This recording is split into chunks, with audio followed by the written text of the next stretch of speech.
తన కూటమిలో భాగస్వాములు అని వాళ్ళు అనుకుంటుంటే వాళ్ళు తన కింద పనిచేసే లేదా ఒక యూనిట్ లాంటి వాళ్ళు సబ్సిడరీలు అన్నట్టు ఈయన భావిస్తున్నారనడానికి, చంద్రబాబు నాయుడు భావిస్తున్నారనడానికి ఈయన ఎవరు అనుకుంటే అభ్యర్థులు వాళ్లే అక్కడ సెలెక్ట్ కావడం దగ్గర నుంచి అసలు వాటి ఉనికే ప్రశ్నార్థకమయ్యేట్టు. అందులో జనసేన అనేదానికి ఉనికి లేదు ఎక్సెప్ట్ పవన్ కళ్యాణ్ అనే వ్యక్తి తప్ప. సో అది నిజం అనేది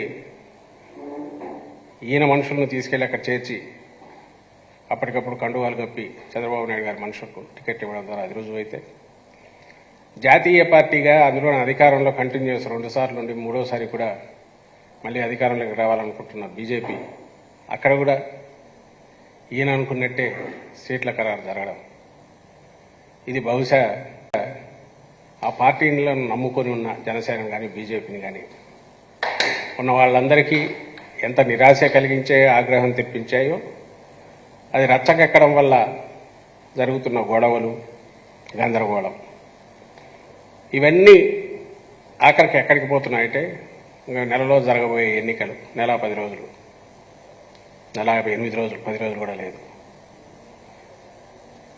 19 ఎన్నికల కంటే ఇంకా ఘోరంగా తెలుగుదేశం పార్టీ పరాభవం పాలై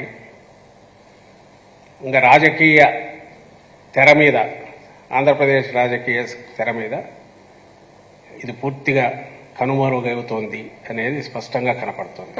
తెలుగుదేశం పార్టీ అనేది 82లో పుట్టి 83లో అధికారంలోకి వచ్చిన పార్టీ 40 ఏళ్ల తర్వాత కనుమరుగవుతోంది అనేది స్పష్టంగా కనపడుతుండడంతో చంద్రబాబు నాయుడు గారు గంగవెరులు ఎత్తున్నారు, శివాలు ఎత్తిపోతున్నారు, పూనకాలు వస్తున్నాయి ఆయనకు. ఇది ప్రతిసారి ఈయన ఇలాగే చేస్తుంటారు. ఈసారి అది ఆ పూనకం ఏ స్థాయికి పోతుంది, తిట్లకు లంఘించుకోవడము, వ్యవస్థల మీద దాడి చేయడము, తనకు తాను సర్వం సహా అధికారి అన్నట్టు నేను ఏది చెప్తే అది అనుకుని ఏదైనా చేయగలను అనేది అది అన్నిట్లో కనపడుతుంది. అంటే దానికి ఏం రీజనింగ్, రేషనల్, ఓ ప్రాతిపదిక, జనం ఏమనుకుంటారనేది కూడా ఉండట్లేదు.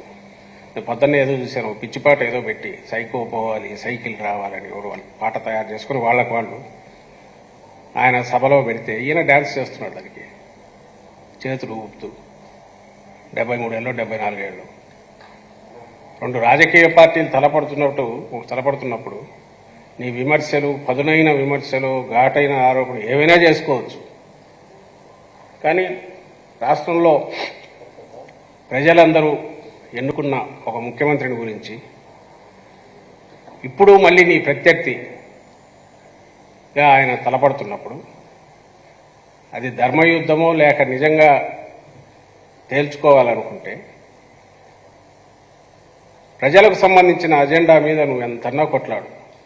నువ్వు ఇక్కడ ఫెయిల్ అయినావా, నువ్వు ఎక్కడెక్కడ ఇదయ్యాను, నేనైతే ఏం చేస్తావు ఏమన్నాను. ఇదేంటి పిల్ల చేష్టలాగానో లేక మెంటల్ పిచ్చివాళ్ళు కదా ఎగురుతున్నట్టు పిచ్చి మాటలు మాట్లాడుకుంటాను.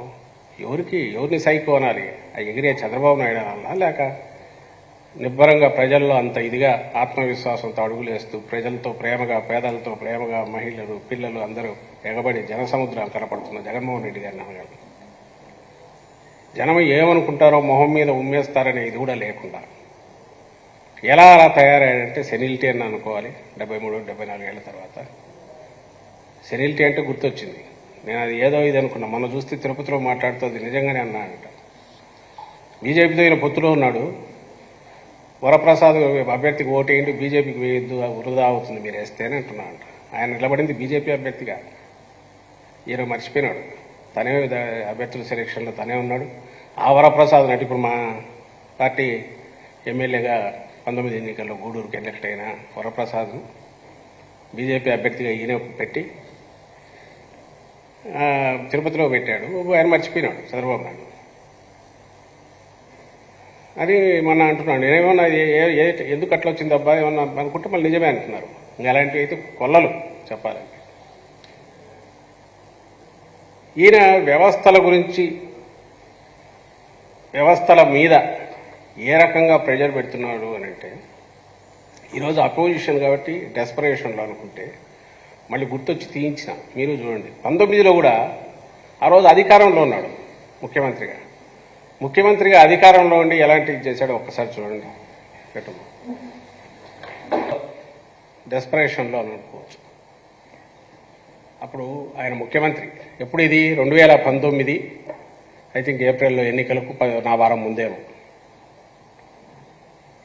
ఆయన ముఖ్యమంత్రి, చంద్రబాబు నాయుడు ముఖ్యమంత్రి, CEO chief electoral officer Gopalakrishna Dwivedi గారు ఉన్నప్పుడు ఆయన ఆఫీస్ మీదకి అటాక్ లాగా వెళ్ళి కూర్చొని ఏం దబాయిస్తున్నాడో చూశారు కదా. అప్పుడు ఆయన ముఖ్యమంత్రి, జగన్మోహన్ రెడ్డి గారు ప్రతిపక్ష నాయకుడు. జగన్మోహన్ రెడ్డి గారు ఏ రోజైనా ఇంకొక వ్యవస్థకు సంబంధించిన దాని మీద వెళ్ళి ఇలా మాట్లాడిన సందర్భం ఉందా? ఈరోజు ఇప్పుడు జరుగుతున్న దాంట్లో కూడా ఎడాపెడా ఆఫీసర్లు వీళ్ళు కంప్లైంట్ ఇస్తున్నారు, ట్రాన్స్ఫర్లు చేస్తున్నారు. వాళ్ళ కంప్లైంట్లలో వాళ్ళ దాంట్లో నిరాధారమైనవి, సిన్సియర్గా ఉన్న వాళ్ళ మీద అన్నీ ఉన్నాయి. అయినప్పటికీ అది ఎలక్షన్ కమిషన్ పరిధిలోకి ఒకసారి వెళ్ళిన తర్వాత అది వాళ్ళ విచక్షణ అధికారాన్ని యూజ్ చేసేది. అలాగే ఇటువైపు అధికార యంత్రాంగం ఎన్నికలు జరిగినన్ని రోజులు ఎన్నికల ఫలితాలు వచ్చి మళ్ళీ గవర్నమెంట్ ఫామ్ అయ్యేంత వరకు ఇది ఒక ఇండిపెండెంట్ బ్యూరోక్రాటిక్ వ్యవస్థ అది ఉంటుంది గవర్నమెంట్. దారిన అది నడవనివ్వాలి అనే ఒక బ్యాలెన్స్డ్ అప్రోచ్ లేదా ఒక మెచ్యూర్డ్ థింకింగ్ ఉన్న నాయకుడు కాబట్టి జగన్మోహన్ రెడ్డి గారు అట్లున్నారు. ఈరోజు చాలామందికి అనిపించవచ్చు చంద్రబాబు నాయుడు గారు పాపం దాన్ని ఏమంటాం అధికారంలో లేనందువల్ల, ఆయన ఊపిరి ఆడనివ్వకుండా ఎవరో ఏదో చేస్తున్నందువల్ల ఆయన అలాంటి తిరుగుబాటు రిబెలియన్ మనస్తత్వం ప్రదర్శిస్తున్నాడు. కానీ కాదే, అధికారంలో ఉన్నప్పుడు అలాగే చేశాడే. ఆ రోజు అలాగే చేశాడు. ఒక ముఖ్యమంత్రిగా ఆ రోజు ఆయన చేసింది ఈరోజు ఒక అపోజిషన్ లీడర్గా ఇంకొంచెం ఏజ్ ఒక 5 ఏళ్ళు పెరిగింది కాబట్టి ఇంకొంత దానికి అసహనం ఇంకా పెరిగింది. అది ఈరోజు ప్రదర్శిస్తున్నాడు. ఇది ఈయనకు వ్యవస్థల మీద ఉండే గౌరవం. ఈయన వచ్చి జగన్మోహన్ రెడ్డి గారిని వైఎస్ఆర్ కాంగ్రెస్ పార్టీ గురించి చంద్రబాబు నాయుడు మాట్లాడతారు. ప్రజలు 5 ఏళ్లలో మర్చిపోయింటారని అనుకుంటున్నాడు. ఒక్క విషయం మీరు గత వారం రోజులుగా గమనిస్తే 1-2 ఇష్యూస్ ప్రధానంగా ఈ మధ్య ప్రజలందరూ గమనించాల్సింది.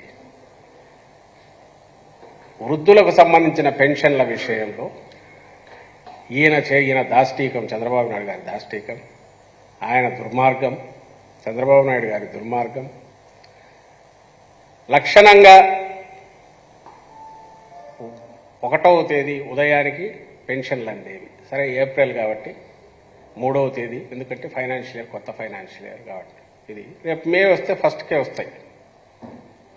మే వస్తే మే ఫస్ట్కు అప్పటికి వాలంటీర్లు చేయడానికి లేదు, ఎందుకంటే మే 13th, జూన్ కూడా ఉండదు, ఎందుకంటే వాలంటీర్లకు డైరెక్షన్ వచ్చింది ఈసీ నుంచి. కాబట్టి ఆ తొలి రోజు ఎప్పుడైతే అప్పుడు తెల్లవారుజామునే పొద్దున్నే వెళ్ళి డోరు కొట్టి చిరునవ్వుతో పెన్షన్ ఇవ్వడం అనేది గత 4 ఏళ్ల 10 నెలలు, అంటే వచ్చి వాలంటీర్ల వ్యవస్థ రావడానికి 3 నెలలు 4 నెలలు పట్టింది. కాబట్టి ఇది జరుగుతూ వచ్చింది ఆంధ్రప్రదేశ్లో ఆనవాయితీగా. ఒక బ్రహ్మాండమైన వ్యవస్థ. నువ్వు కక్షతో, చంద్రబాబు నాయుడు కక్షతో ఆయన వెనక ఆయనను దిక్సూచి లాంటి ఈనాడు, ఆంధ్రజ్యోతి అంటే రామోజీరావు, రాధాకృష్ణ వీళ్ళు నడుపుతూ ఓ దుష్ప్రచారం, విషప్రచారం వాలంటీర్ల వ్యవస్థ మీద ఎట్లా చేసుకుంటూ వచ్చారన్నది మీరు అందరూ గమనిస్తే, ముందు నుంచి ఏదైతే భయపడుతున్నామో వీళ్ళని కరెక్ట్ ఎన్నికల పేరుతో చెప్పి వీళ్ళు దూరం చేస్తారు. దానివల్ల ఆయన సాధించేది ఏంలే. ఎందుకంటే 4 ఏళ్ల పాటు ఒకవేళ వాలంటీర్లు ఇన్ఫ్లుయెన్స్ చేయడం అంటూ జరిగితే 4 ఏళ్ల పాటు జరిగే ఉంటుంది. ఈరోజు ఈ నెల 2 నెలల్లో వాళ్ళు ఇవ్వనంత మాత్రాన, ఇంటికి వెళ్ళి ఇవ్వనంత మాత్రాన ఒకవేళ ఆ ప్రభావం ఏమన్నట్టు, ఆ ప్రభావం వస్తున్నది వాలంటీర్ వెళ్ళి ఇస్తున్నందువల్ల కాదు, జగన్మోహన్ రెడ్డి గారు ఏదైతే పంపిస్తున్నారో అది చేతికి అందుతున్నందువల్ల. అది సహజంగానే చెప్పులు అరిగేటో లేదంటే ఎండాల్లో కింద మీద పడుతూ ఆఫీసులు చుట్టూ తిరగకుండా ఇంటికి రావడం అనేది ఇంకొంచెం ఆనందం కలిగించేది. ఆ పని చేస్తున్నది వాలంటీర్లు. నువ్వు దాన్ని ఎలాగూ తప్పించలేవు, ఎందుకంటే పెన్షన్ అయితే నువ్వు ఆపించలేవుగా. అంటే శక్తి ఉంటే అది కూడా ఆపించేవాడేమో. ఈ సిటిజన్స్ ఫర్ డెమోక్రసీలా ఇంకో దాన్ని ఏదో దాన్ని పెట్టి ఈ పెన్షన్లు ప్రలోభ పెడతాయి కాబట్టి వాటిని ఆపించండి అని చెప్పేవాడేమో. అంత ధైర్యం చాలినట్ల. సో వాలంటీర్ల వరకు ఆపాలనుకున్నాడు. ఈ నిమ్మగడ్డ రమేష్ అనే ఒక వ్యక్తి తన ఏజెంట్ ఎవరున్నారో ఆయన తప్పకుండా దీనికోసమే పెట్టించి ఆ రోజు నుంచి అటాక్ చేయించి దానివల్ల ఈసీ నుంచి ఆ డెసిషన్ వచ్చింది. ఈసీ ఏమైంది, ఎలక్షన్ కమిషన్ ఆల్టర్నేటివ్ ఏర్పాటు అంది. ఆల్టర్నేటివ్ ఏర్పాట్లు చేస్తున్నారు.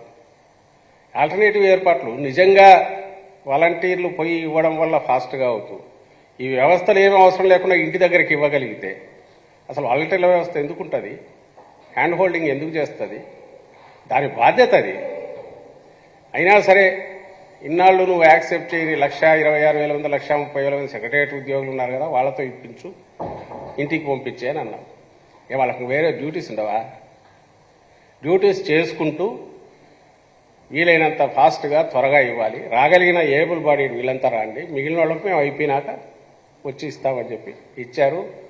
2 డేస్లో నేను ఈరోజు చూస్తే 93% పైన అయిపోయింది.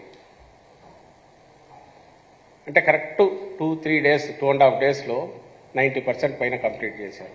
మామూలుగా అయితే ఫస్ట్ డే కంప్లీట్ అయ్యేసరికి 85 అయ్యేది, సెకండ్ డేకి అయిపోయేది, మిగిలింది ఎవరైనా ఊర్లో లేకనో రకరకాల కారణాల్లో కొంత అయిపోయేది.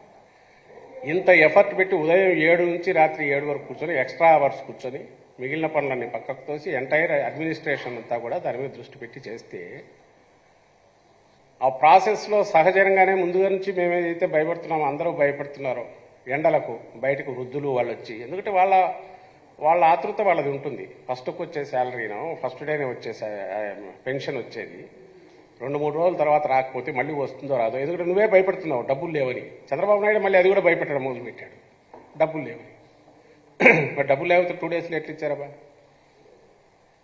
మీరు భయపెట్టి వాళ్ళు కింద మీద పడి వచ్చి దురదృష్టవశాత్తు కొంతమంది ఎండలకు తరలేక చచ్చిపోయినారు.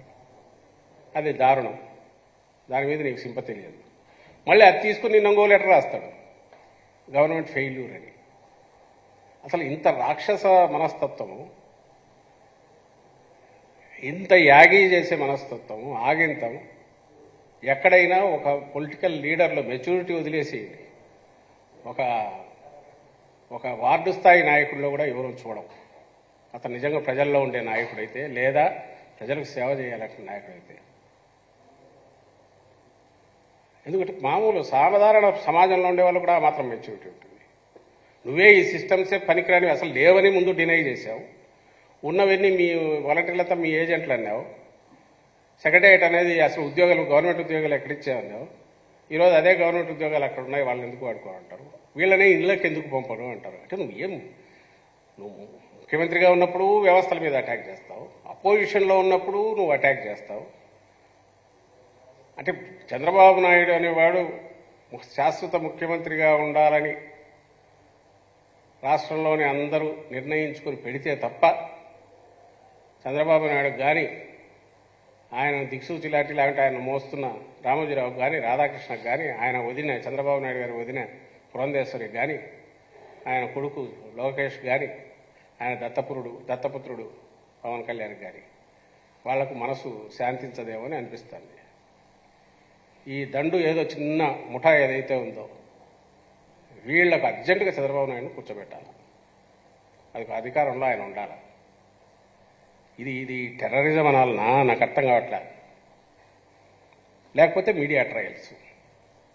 వాడే ఈడ్చి పారేసిన ఈసీ అంటాడు, అదే ఈనాడు. మరుసటి రోజు వీళ్ళ ఎస్పీలని మళ్ళీ వీళ్ళేస్తాడు వచ్చిన వాళ్ళు. అదే న్యూస్ పేపరా? కరపత్రం అనేది కూడా కాదేమో. ఎందుకంటే కరపత్రం అంటే వాళ్ళ విధానాలు ప్రకటించుకుంటారు. తెలుగుదేశం పార్టీ కరపత్రం అందామనుకుంటే కరపత్రం అంటే వాళ్ళు ఏం చేయాలనుకుంటున్నారు, విధానాలు సీరియస్. ఇది ప్రజలకు అర్థమయ్యే భాషలో రాస్తారు, ప్రజలకు అర్థమయ్యే అజెండా ఎక్స్ప్లెయిన్ చేస్తారు, ప్రజలకు అర్థమయ్యే అంశాలు చెప్తారు. ఇది నీ పైత్యమంతా లోపల ఉన్నదంతా తన్నుకొని వస్తున్నదంతా. సరే, రామోజీరావు ఇంకోటి ఈ మధ్య మార్గదర్శక కేసు నడుస్తున్నప్పటి నుంచి ఆయన ఇంకా తట్టుకోలేకపోతున్నాడు. ఇంకా ఈ దీంట్లోనే ఎక్కడ తన గుండె ఆగిపోతుందేమో నాకు అనిపిస్తుంది. తన వాలకం చూస్తా అంటే తన రియాక్షన్లు తన అన్ని పత్రికలో కనపడుతుంది. ఈరోజు మళ్ళీ ఇంకోటి ఏదో సిఎస్ గారు అని ఏదో హెడ్డింగ్ పెట్టి మళ్ళీ కొట్టుకుంటాడు. ఇంకా direct attack on any system ఏదైనా సరే. 19లో ముఖ్యమంత్రిగా ఉన్నప్పుడేమో చంద్రబాబు నాయుడు అప్పుడు ఎలక్షన్ కమిషన్ మీద అటాక్, ఆ రోజు ఎలక్షన్ కమిషన్ ఒక అధికారిని ఏబి వెంకటేశ్వరరావు మార్చిందని అతను కోర్టుకు పోతే అనుకూలంగా అఫిడవిట్ వేయిస్తారు సిఎస్తో. అది బాగుంది ఆ రోజు. ఈరోజు అసలు అట్లాంటివి ఏం జరగట్లేదే. ఇండిపెండెంట్గా దేనికి దానికి పనిచేస్తున్నాయి. దేని మీద ఒత్తిడి తెచ్చిన దాఖలాలు ఒక్కటంటే ఒక్కటి చూపమని చెప్పండి. కంప్లైంట్లు ఈనాడులో వార్త రాయడం, తప్పుడు వార్తలు, ఈసీకి వెళ్ళడం, వాళ్ళు మా వాళ్ళకు నోటీసులు ఇస్తున్నారు, ఎక్కడికెక్కడ కేసులు బుక్ చేస్తున్నారు, జరుగుతూనే ఉన్నాయి. ఏ రోజన్నా దాని గురించి ఎవరన్నా క్వశ్చన్ చేసామా? ఇదే అన్యాయం అని అడిగామా? లైన్ దాటారని మేమన్నా ఓ అని ఏడ్చామా? మొత్తుకున్నామా? లేదే. మీరెందుకు అట్లా చేస్తున్నారు? ఎవరిని ప్రశాంతంగా పనిచేయనివ్వరు. లేదంటే మొత్తం మీడియాలో, ఆ సెక్షన్ ఆఫ్ మీడియాలో, ఆ ఎల్లో మీడియాలో, ఈనాడు, ఆంధ్రజ్యోతి, ఆ TV5 ఇంకా వగైరా వగైరా ఏమన్నా ఉంటే తోకలు, వీటిలో దాని గురించి దర్యాప్తులు, విచారణలు అన్నీ అక్కడే జరిగి తీర్పు కూడా ఇచ్చేస్తారు. ఈయనకి ఈ కోవలోకే ఆమె పురంధేశ్వరి. ఈయనేమో ఈ రకంగా నిన్న రాయడం, ఇమ్మీడియట్ యాక్షన్ తీసుకోవాలని నేను రాశాడు. నిన్న ఆయన లేటెస్ట్ లెటర్ ఏంటి? ఈ 1,26,000 మందిని వాడుకొని డోర్ డెలివరీ చేయనందువల్ల, పెన్షన్ డోర్ తిరిగి ఇవ్వనందువల్ల 30 మంది చనిపోయారు. ఈ మొత్తానికి ఈ ప్రభుత్వమే బాధ్యత వహించాలి. ఇమ్మీడియట్ దాని మీద యాక్షన్ తీసుకోండి. వైఎస్ఆర్ కాంగ్రెస్ పార్టీ మీద, చీఫ్ సెక్రటరీ మీద, ప్రభుత్వం మీద యాక్షన్ తీసుకోండి అని ఈసీకి ఒక లెటర్ చంద్రబాబు నాయుడు. అసలు దానికి ఏమైనా అర్థం పర్థం ఉందా? ఫస్ట్ థింగ్, నీకుందే అర్హత, అడిగే అర్హత. నువ్వే లెటర్ పెట్టించి, నువ్వే ప్రెజర్ తెచ్చి ఈసీ మీద, నువ్వే పెన్షన్లు ఇళ్ల దగ్గరికి చేరకుండా ఆపి, అక్కడికి ప్రభుత్వ యంత్రాంగం మొత్తం కదిలి ఫాస్ట్గా 2 డేస్లోనే కంప్లీట్ చేస్తే, ఎండలకు వచ్చిపోతే దానికి మళ్ళీ వాళ్ళే కారణం అని చెప్పి పెట్టి, ఎందుకంటే నీ మీదకి వస్తుంది. బండ బూతులు తిడుతున్నారు జనం, శాపాలు పెడుతున్నారు ఎక్కడికెక్కడ. నీ చంద్రబాబు రూపం ఎట్లుంటుంది, 14, 19 మళ్ళీ రిపీట్ అవుతుంది పొరపాటున ఇతనికి ఓటేస్తే అనేది ఎప్పుడైతే స్పష్టంగా ప్రజలకు నీ చేష్టల ద్వారానే, చంద్రబాబు చేష్టల ద్వారానే తెలిసిందో, ఉలిక్కిపడి దిక్కు తెలియక వరుసపెట్టి లెటర్ల మీద లెటర్లు, అందులో భాగంగానే ఇంకో దబాయింపు లెటర్లు. ఇంకా ఆయన వదిన, ఆమె పురంధేశ్వరి, ఆమె జాతీయ పార్టీ, అందులోనూ అధికార పార్టీ, కేంద్రంలో అధికార పార్టీలో ఉన్నదానికి ఇక్కడ అధ్యక్షురాలు. కానీ అజెండా మాత్రం మొత్తం చంద్రబాబు నాయుడు. ఆమె అడాసిటీ, అహంకారం అది అర్థం కావట్లా. మన రాసిండేది ఏకంగా రాష్ట్రంలో ఉండే అధికారులందరినీ విడిపడేసింది. ఐపీఎస్ వీళ్ళు ప్రతి ఒక్కరికి మళ్ళీ వైఎస్ఆర్సీపీ ఇన్ని డబ్బులు ఇచ్చింది, అంత ఇచ్చింది, ఇవి చేసిందని ఏదో ఒక రిమార్క్స్. అలాగే ఏం చూసి ఏం చేయాలి, ఈసీ బాధ్యత ఏంటి, ఎవరిని పెట్టాలనేది కూడా రికమెండేషన్ ఇస్తూ, బహుశా చంద్రబాబు ముఖ్యమంత్రి అని అనుకుని ఆమె రాసిందా, లేక ఈసీ అంటే మా పార్టీ దీని తరఫునే పనిచేస్తుంది కదా అని ఆమె అనుకుని పెట్టిందా? వైల్డ్ అలిగేషన్స్ ప్లస్ ఎవరిని అపాయింట్ చేయాలని కూడా దాంట్లో రాయడం లెటర్. అది అందరి దృష్టికి వచ్చినట్టుంది. మా వాళ్ళు రియాక్ట్ అయ్యారు, అందరం అవుతున్నాం. ఇది ఎందుకు చేసింది ఆమె? చంద్రబాబు నాయుడు గారి పనుపున ఆయన ఒక పక్క అటాక్ చేస్తే, ఆయన వదిన ఇంకొక పక్కన అర్జెంటుగా ఆమె కూడా తన మరిదిని తీసుకొచ్చేసి ఇక్కడ కూర్చోబెట్టాలి పవర్లో. ఆ రోజు ఎన్టీ రామారావు వెన్నుపోటు పొడిచి దించడంలో కూడా పూర్తి చంద్రబాబు నాయుడు సహకారం. మళ్ళీ ఈయన ఏజెంట్గా కాంగ్రెస్ అధికారంలో ఉంటే అక్కడ ఆయన ఏజెంట్గా, ఇప్పుడు మళ్ళీ ఆయన ఏజెంట్గా ఆయన ఒక పక్క నుంచి ఈసీ మీద ప్రెజర్ చేస్తే ఈమె షీ థింగ్స్ బహుశా మాదే కదా రూలింగ్ పార్టీ, అక్కడ మేము ఎట్టయినా ఏమైనా డైరెక్షన్స్ ఇవ్వచ్చు అనుకుని ఈసీకి ఆమె ఇచ్చారేమో, ఆమె రాస్తున్నారు. ఇవి ఇంకా పత్రికలు, మీడియా వీళ్ళ దీనికి తగినట్టే వాళ్ళు చేష్టలు కూడా అట్లే ఉన్నాయి. అంటే నిజంగా అర్థం కాదంటే వీళ్ళందరి అహంకారం ఎక్కడి నుంచి, దీనికి బేస్ ఏంటి? అసహనం అర్థమవుతుంది, నిస్పృహ అర్థమవుతుంది. ఈ అహంకారం ఏంటండి? As if they are meant for ruling. వాళ్ళు ఉండేదే శాశ్వతమైన రూలింగ్ కోసం మేము ఉన్నాం అనుకుంటున్నారా? అధికారికంగా కానీ అనధికారికంగా కానీ అర్థం కావట్లేదు. ప్రజలందరూ గమనించాల్సింది, ఇలాంటి అధికారం కోసమే, వాళ్ళు బాగుపడడానికే ప్రజల గురించి ఆలోచన లేకుండా వాళ్ళు చేస్తున్న పన్నాగాలు, ఏదైనా వేస్తున్న పన్నాగాలు కానీ చేస్తున్న కుట్రలు కానీ, అందులో భాగంగానే ఈ ఎక్స్ప్రెసివ్గా అందరికి కనపడేటట్టు ఏదో ఘోరాలు జరిగిపోతున్నాయి. ఘోరం జరిగిపోయిందంటే నేను ఇంతకుముందు చూపించిన లాంటిది.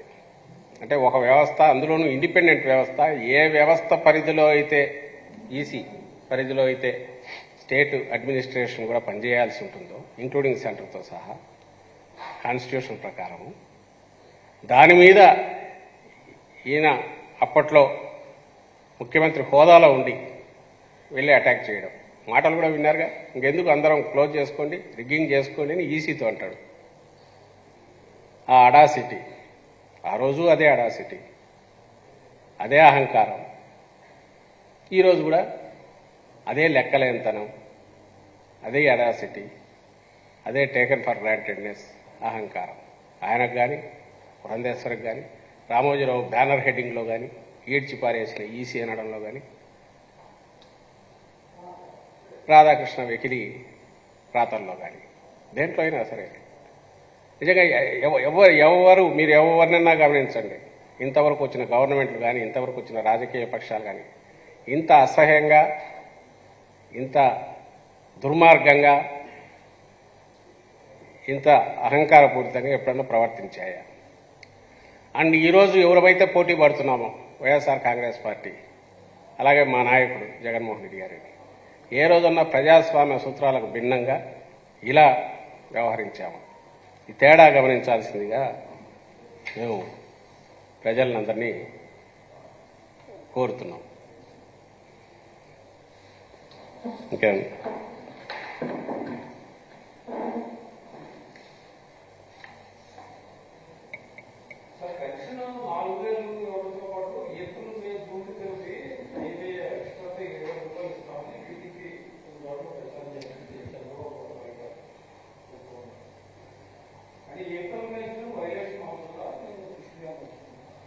ఆయన ఎన్నికలకు దగ్గరికి రాగానే చంద్రబాబు నాయుడు గారి సూత్రం మీరు 14-19 మధ్య కూడా చూశారు. 14-19 మధ్య కూడా ఆయన చేసింది, మేము 2,000 రూపాయలు పెన్షన్ రాగానే ఇస్తామని జగన్మోహన్ రెడ్డి గారు, నాకు గుర్తుండి 2016-17లో ఎప్పుడో ప్లీనరీలో ప్రకటించాం.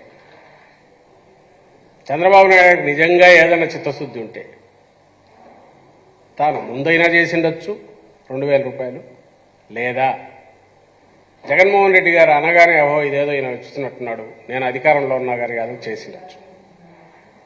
ఆయన ఎప్పుడు తీసుకొచ్చాడు దాన్ని? 2019 జనవరి అని, అది కూడా ఫిబ్రవరి మార్చిలోనూ ఎలక్షన్లకు ఒక నెల ముందు, ఒక నెలది కలిపి ఇచ్చినట్టున్నాడు. అలాగే నేను గతంలో కూడా చూపించాను ఈయన చేసిందని. ఆ రోజు వీళ్ళ హామీలతో మా జగన్మోహన్ రెడ్డి గారు కూడా ఎక్కడికక్కడ చూపిస్తున్నారు, మా నాయకుడు కూడా 2014 ఎన్నికల్లో 3 ఫోటోలు పెట్టుకుని చంద్రబాబు నాయుడు గారికి వీళ్ళు ఆయన్ను దీన్ని సపోర్ట్ చేస్తూ మోడీ గారు, పవన్ కళ్యాణ్ గారితో ఫోటోలు పెట్టి ఆ రోజు ఒక లేఖ కూడా చంద్రబాబు నాయుడు రాశాడు 14లో. దీంట్లో ఇచ్చిన హామీల్లో ఒక్కటంటే ఒకటైనా చేశాడా? 3 సెంట్ల స్థలం అన్నాడు, ఇల్లు అన్నాడు, అలాగే ఉద్యోగం వచ్చేంత వరకు నిరుద్యోగ వృత్తి అన్నాడు, ఇంకా చాలా ఉన్నాయి. అలాగే మేనిఫెస్టోని 600 హామీలు అవన్నీ పోయినాయి. ఒక్కటంటే ఒక్క హామీ అన్నా ఫుల్ఫిల్ చేశాడా? చేయలేదు. 2 గమనించండి, చంద్రబాబు నాయుడు గారికి జగన్మోహన్ రెడ్డి గారికి తేడాలు. ఎందుకంటే ఇద్దరే పోటీ పడుతున్నారు, ఆయన ఈయన. జగన్మోహన్ రెడ్డి గారు కావాలన్నా లేదంటే చంద్రబాబు నాయుడు కావాలన్నా అంటే చంద్రబాబు నాయుడు గారు ఏది చేసినా మీరు ఏదన్నా చూడండి, ఫైనల్ ఎన్నికలు 4 నెలలు 3 నెలలు ఉన్నాయనగా టకాటకా కొన్ని ఏదో అమలు చేసి ఆ తర్వాత మళ్ళీ ఎన్నికలకు వెళ్ళడం, హామీలు ఇచ్చుకొని రావడం. రైతు రుణమాఫీ అనేది అసలు ఊసే లేదు. అది అంతా 1,00,000 కోట్లకు గాను 87,000 కోట్ల పైన ఎంత వేస్తే 1,00,000 కోట్ల దాకా పోయేది. 13,000 కోట్లు ఎంతటితో చుట్టేశాడు. అలాంటి పోవలేకే ఈ పెన్షన్ ఇది కూడా. అలాంటి వ్యక్తి ఈరోజు వచ్చి నేను 4,000 ఇస్తానంటున్నాడు. జగన్మోహన్ రెడ్డి గారేమో అనౌన్స్ చేసినవన్నీ డే 1 నుంచో లేకపోతే ఇమ్మీడియట్ సిస్టమ్ తన కంట్రోల్లోకి రాగానే అన్నా ఇచ్చేసి కోవిడ్ సమయంలో కూడా ఇస్తూ వచ్చాడు. ఒక్క పథకం కూడా ఆపలేదు. తేడా ఇది. మళ్ళీ ఎన్నికలకు వెళ్ళేసరికి తాను ఇచ్చిన తన పథకాల ఇంప్లిమెంటేషన్ కూడా పూర్తి చేసి దాని ఇంపాక్ట్ కూడా జనం పేదల మీద ఉండి వాళ్ళ బతుకులు బాగుపడినాకనే మీ ఆశీస్సులు ఇవ్వండి అని జగన్మోహన్ రెడ్డి గారు వెళ్తుంటే చంద్రబాబు నాయుడు అలవిగానివో లేకుంటే ఏదైనా సరే ఆకాశంలో తెచ్చిస్తానని చెప్పి అర్జెంటుగా ముందు అధికారంలోకి రావాలి. ఆ తర్వాత మొత్తం చాప చుట్టేసి పక్కన పడేసే రకం ఆయన. ఇప్పుడు మళ్ళీ అదే దీంతో వస్తున్నాడు. 4,000 అది నమ్మరని చెప్పి 3 నెలలు ముందే ఊరించడానికి ఏప్రిల్తో సహా. జూలైలో ఎందుకు ఏప్రిల్ రాగానే ఇవ్వచ్చుగా, మే 1 నుంచి ఇవ్వచ్చుగా. మళ్ళీ జూలై ఎందుకు పెట్టినాడో తెలియట్లా. ఆయనకేమైనా 5,000 అయినా చెప్తాడు. నాకు పురాణాల దీనికి సంబంధించి గుర్తొస్తుంది ఒకటి. సీతమ్మ తల్లిని తీసుకుపోవడానికి రావణాసురుడు వచ్చినప్పుడు ఆ వేషంలో అట్లే వస్తే దగ్గరికి రానివ్వరు. లక్ష్మణ రేఖ ఉంది, దాటదు ఆమె. అందుకని ఒక సాధువు వేషంలో వస్తాడు. ఆకలేస్తుంది, ఇదేదన్నా ఆహారం ఏదన్నా కావాలని అడుగుతాడు. ఆమె లైన్ దాటకూడదు కదా అని అవతలే ఉండి వేయిపోతే ఇది లైన్ దాటమంటాడు. లైన్ దాటమంటే ఆమెకు లక్ష్మణుడు గీసిన గీత గుర్తొస్తుంది. అనుమానంతో ఇది ఉంటే ఆగ్రహం వ్యక్తం చేస్తాడు. సాధువులనే నమ్మరాని అవతలకి రాగానే ఎత్తుకొని వెళ్ళిపోతాడు, లంకలో పెడతాడు. ఇదే ఈయన చేయబోయేది. ఓటర్ దగ్గరికి తన అసలు స్వరూపం మూసిగేసి ఒక సాధువు రూపంలో పోతున్నాడు. పోయి ఇవన్నీ చెప్తున్నాడు. మధ్య మధ్యలో మా మీద మేము జగన్మోహన్ రెడ్డి గారిని ఒక రాక్షసుడుగా, ఈ రాక్షస రాజ్యంగా, ఇంకొకటిగా, ఈ పాలనంతా ఇదని చెప్పి కృత్రిమైంది ఒకటి క్రియేట్ చేసి ఇక్కడికి వెళ్ళి నేను వస్తే ఇదిగో స్వర్గధామం ఇదంతా ఇట్లా అయిపోతుంది, ఇంకా మీకు ఏం కావాలో చెప్పండి. అన్ని ఆ చేతులు ఊపడం అది చూస్తే మాయల పక్కెట్లాగే ఉంటుంది, ఓ మాంత్రికుడిలాగా ఆయన మాటల మాదిరే ఉంటున్నాయి మీరు స్టేజ్ మీద చూస్తే. ఆ హామీలో డెప్త్ లేదనేది ఆయన మాటల్లోనే వ్యక్తం అవుతుంది. కన్విక్షన్ లేదు తనకు. అందుకే అంత క్యాజువల్గా అంటున్నాడు. ఇంక 2 రోజులు అయినాక 4,000 సరిపోతుంటే ఇంకొక 500 యాడ్ చేస్తానులే అంటాడు. అయితే ఇంకా ఆ మధ్య 50 ఏళ్ల క్రితం చేస్తానని అంటున్నాడు ఎవరికో. అది మొత్తం అందరికి చేసినా చేస్తానంటాడు. ఎలాగో ఇవ్వని దానికి ఏముంది, ఎంతైనా చెప్పచ్చు. ప్రజలకు మేము చేసే విజ్ఞప్తి ఒకటే, ఖచ్చితంగా గుర్తుపెట్టుకోండి. ఏదైతే ఆయన చెప్పినా 14-19 మరీ రిమోట్ పాస్ట్ కాదు, మరీ డిస్టెంట్ పాస్ట్ కాదు, 14-19 మధ్య ఏం చేశాడు, అమలు చేశాడా లేదా? ఆ రోజు వీళ్ళే పక్కన అందరు ఉన్నారు. ఇప్పుడు వీళ్ళందరూ మరి ఎండార్స్ చేస్తారా ఈయనవన్నీ చెప్పినవన్నీ తెలియదు. ఎవరు? మోడీ గారు, పవన్ కళ్యాణ్ గారు. ఎన్టీ రామారావు గారిని అంటే ఈయన అవసరానికి వాడుకుంటుంటాడు ఆయన ఫోటో గారి ఇది. సో మళ్ళీ ఈయన ఈ హామీలతో వచ్చినారు. దాంతోపాటు ఉచిత ఇసుక అంటున్నాడు. ఇంకోటి నేనే చెప్తున్నాగా, ఉచిత ఇసుకంట. ఏ రోజన్నా చంద్రబాబు నాయుడు హయాంలో ఎక్కడన్నా ఉచితంగా ఇసుక వచ్చిందండి? మీరు కూడా ఎవరన్నా అప్పుడు ఇల్లు కట్టుకోండొచ్చు, ఇక్కడ మీడియా వాళ్ళలో ఉండొచ్చు, లేదా బయట నేను చెప్తుంటే వింటున్న వాళ్ళైనా ఉండొచ్చు. క్రేన్లు పెట్టి ఎట్లా పని చేశారండి ఆ రోజు? ఉచితంగా ఇసుక సప్లై చేయాలంటే క్రేన్లు పడవలు పెట్టి తీసి చేసిన వాళ్ళు వాళ్ళకి ఎట్లా గిట్టుబాటు ఉంటుంది? ఎక్సెప్ట్ ట్రాన్స్పోర్టేషన్ తప్ప ఇంకో రూపాయి పడకూడదు కదా. ఎక్కడన్నా దొరికిందా ఇసుక? ఆ రోజు అదంతా ప్రభుత్వానికి రావాల్సిన ఆదాయం అంతా వీళ్ళ జోబుల్లోకి వెళ్ళింది. జగన్మోహన్ రెడ్డి గారు వచ్చాక ట్రాన్స్పరెంట్గా అది ప్రభుత్వానికి సంవత్సరానికి ఒక 800 కోట్లు జమ అవుతుంది. ఫస్ట్ టైం హిస్టరీలో ఇసుకకు సంబంధించి ట్రాన్స్పరెంట్గా, ఓపెన్గా, రీజనబుల్ ప్రైస్తో కిందికి ఇస్తుంది. ప్రజలు అన్నీ గమనిస్తున్నారు. ఇది కూడా గమనించాల్సిందిగా ఏ హామీ అన్నా ఇవ్వమనండి. 14-19 మధ్య చంద్రబాబు నాయుడు గారు అది చేశారా? 19-24 మధ్య జగన్మోహన్ రెడ్డి గారు తను చెప్పినవన్నీ పూర్తి చేశారా లేదా? ఎప్పటి నుంచి చేశారు? రెండవది, ఫ్యాగెండ్లో 4 ఏళ్ళు చేయకుండా మేము కూడా నవంబర్లో చేసిండొచ్చు, ఇంక్లూడింగ్ నంబర్స్తో సహా. పెన్షన్స్ 2018 నాకు గుర్తుండే సెప్టెంబర్ వరకు 39 లక్షలు ఉండింది. ఆగస్టు వరకు, సెప్టెంబర్ వరకు. ఆ తర్వాత ప్రెజర్ విపరీతంగా ఉంది. మీరైతే మీడియాలోనే వచ్చినాయి అప్లికేషన్లు, లక్షలాది అప్లికేషన్లు తీసుకోవడము, అదేదో దాని ఒక దీనిలాగా కండక్ట్ చేసి జన్మభూమి కార్యక్రమం ఏదో పెట్టి ఎక్కడో దాన్ని తీసుకోవడం, వాటిని ఎక్కడ చెత్తబుట్టలో కూడా దొరుకుతాయి. అంటే ఎన్నికలకు 6-7 నెలల ముందు వరకు కూడా 39 lakhs ఎన్నికల దగ్గరికి వచ్చినాక సడన్గా పెరుగుతాయి. ఎట్లా పెరుగుతాయండి? నిజంగా గాన ఓపెన్గా అర్హత ఉన్న వాళ్ళందరికీ ఇచ్చి ఉంటే చంద్రబాబు నాయుడు గారు గ్రాడ్యువల్గా పెరుగుతుందా, సడన్గా పెరుగుతాయా? ఎలక్షన్లు వస్తున్నాయి కాబట్టి ప్రెజర్ విపరీతంగా ఉంటుంది, అందరూ ఆగ్రహిస్తారు వృద్ధులందరూ అని చెప్పి టకాటకా కొంత పెంచాను, చేతులు దులుపుకున్నాను. ఇప్పుడు మళ్ళీ అదే మాటలు మాట్లాడుతున్నాడు. సో ఇది గమనిస్తారు, అందరూ గమనిస్తున్నారని ఆయనకు తెలుసు కాబట్టి ధాటిగా చెప్పలేకపోతున్నాడు. కన్విక్షన్ కానీ డెప్త్ కానీ ఆయన మాటల్లో ఉండట్లేదు. సార్, ఇప్పుడు ప్రతిపక్షాలు చాలా మంది అధికారుల మీద ఫిర్యాదులు చేస్తూ ఉన్నాయి సార్ ఎన్నికల సంఘానికి. ఐఏఎస్లు కావచ్చు, ఐపీఎస్లు కావచ్చు. వాళ్ళలో కొంతమందిని ఎన్నికల సంఘం కూడా ఎన్నికల విధుల నుంచి తప్పించింది. ఇదంతా చూస్తూ ఉంటే ఎన్నికల సంఘం ఏమైనా పక్షపాత ధోరణితో వ్యవహరిస్తుందా, లేదంటే టీడీపీకి అనుకూలంగా వ్యవహరిస్తుందని అనుమానాలు ఏమైనా ఉన్నాయా? మేము అలాంటివి ఏమి, నేను ఇంతసేపు చెప్పింది అదే. ఎన్నికల commission is an independent body. మాకు సంబంధించి అయితే మేము ఎన్నికలు అనౌన్స్ చేసి కోడ్ వచ్చిన తర్వాత అపోజిషన్ లాగే మేము కూడా మేము అనుకుంటున్నాం. ప్రతిబంధకాలు అన్నీ ఉంటాయి. ప్రజల్లో ఉన్నాం కాబట్టి ప్రజలకు వెళ్ళి అప్పీల్ చేసుకుంటున్నాం అంటాం. అధికార యంత్రాంగాన్ని ఉపయోగించుకోనో లేకపోతే దానిల మీద డిపెండ్ అయ్యో నడిపే చంద్రబాబు నాయుడు గారు లాంటి వాళ్ళకైతే ఉక్రోషము, ఆవేశం వస్తాయి. అది 2019లో పోయి మీద పడినట్టు, ఖర్చేట్టు మీద పడినట్టు అట్లా పడతారు. కానీ జగన్మోహన్ రెడ్డి గారు దాన్ని పెద్ద వేరే రకంగా కూడా చూడట్లేదు. దాని ఎన్నికల కమిషన్ ఇండిపెండెంట్ బాడీ, దాని విచక్షణ అధికారం వాళ్ళ దగ్గరికి వచ్చిన దాన్ని బట్టి ఇది అవుతుంది. మా వైపు ఆర్గ్యుమెంట్ ఉంటే మేము చేస్తాం. అయితే వీళ్ళు కంప్లైంట్ ఇచ్చిన వాళ్ళలో మీరు గమనిస్తే మైనారిటీకి చెందిన అధికారులు, ఎస్సీ అధికారులు, సిన్సియర్గా చేసిన అధికారులు వాళ్ళు ఉన్నారు. మరి ఏ ఉద్దేశాలతో చేసినారో వాళ్ళు అర్థం కావట్లేదు. అది వాళ్ళ మీద మేము అటాక్ పెడతాం. అపోజిషన్ అంటే తెలుగుదేశం పార్టీలు ఇంకెవరున్నారు అక్కడ, లేదా వాళ్ళ ఏజెంట్లన్నా అదర్ పార్టీస్లో ఉన్న ఏజెంట్లని చెప్పినట్టు. రెండవది నేను పాయింట్అవుట్ చేయదలుచుకునేది ఏంటంటే, పురంధేశ్వరి పెట్టిన లెటర్ ప్రకారం అయితే రాష్ట్రంలో ఆఫీసర్లు అందరూ అమ్ముడు పోయినోళ్ళే. ఇప్పుడు ఇదే ఆఫీసర్లే అంతకుముందు కూడా ఉన్నారు. ఆమె మొత్తం లిస్ట్ అవుట్ చేసింది కంప్లీట్. ఇంకా వాళ్ళ కోరిక లేదా రామోజీరావు కోరిక వీళ్ళు కూర్చొని రాస్తుంటారంట. టీడీపీ ఆఫీస్ నుంచి తయారవుతుంటాయి, రామోజీరావు ఆఫీస్ నుంచి తయారవుతుంటాయి. ఇంకా వీళ్ళ దీంట్లోకి ఎవరంటే తీసుకొచ్చేసి ఏ మార్గదర్శి ఆఫీసో, ఈనాడు పేపర్లో మేనేజర్లను వాళ్ళని తెచ్చి పోస్టులో పెడితే అప్పుడు మనసు శాంతిస్తుందేమో, లేదా దీనికంటే భిన్నంగా ఎక్కడ చంద్రబాబు నాయుడు డిక్లేర్ చేస్తే అప్పటికి వాళ్ళ మనసు శాంతిస్తుందేమో అనిపిస్తుంది. అంటే నువ్వు అధికారంలోకి రావాలనుకుంటున్న పార్టీ అయితే, మొన్నటి వరకు నువ్వు అధికారంలో ఉన్న పార్టీ అయితే, అప్పుడు సర్వీస్లో ఉన్న అధికారులే కదా ఇప్పుడున్నారు. మేము అనట్లేదే వీళ్ళందరూ ఇదిగా ఉన్నారని చెప్పి. ఇప్పుడు మేము చూస్తున్నాం అంటే ఆ రోజు మరి మీరు అట్లే ఇది కదా, ఎవరు ఎముకలు మెళ్ళేసుకొని తిరిగే వాళ్ళు చూపండి, వద్దని ఎవరు అన్నారు? మీరు చూపిన వాళ్ళు ట్రాన్స్ఫర్ చేస్తున్నా ఉన్నారు, మేమేం కామెంట్ చేయట్లేదే. వాళ్ళు ఏం ఎముకలు మెళ్ళేసుకోవట్లేదు, ఎవరు కాకపోయినా మీరు చేస్తున్నారు. ఎలక్షన్ కమిషన్ డిస్క్రిప్షన్తో ఇచ్చేస్తుంది. మేము దాని మీద కానీ ఎన్నికల కమిషన్ మీద కానీ మేమే మాట్లాడట్లేదే. ఇట్స్ ఒక third party independent agency, constitutional body, దానికి రెస్పెక్ట్ ఇవ్వాలనే మినిమం ఇది మాకుంది, మీకు లేదు, తెలుగుదేశం పార్టీకి లేదు.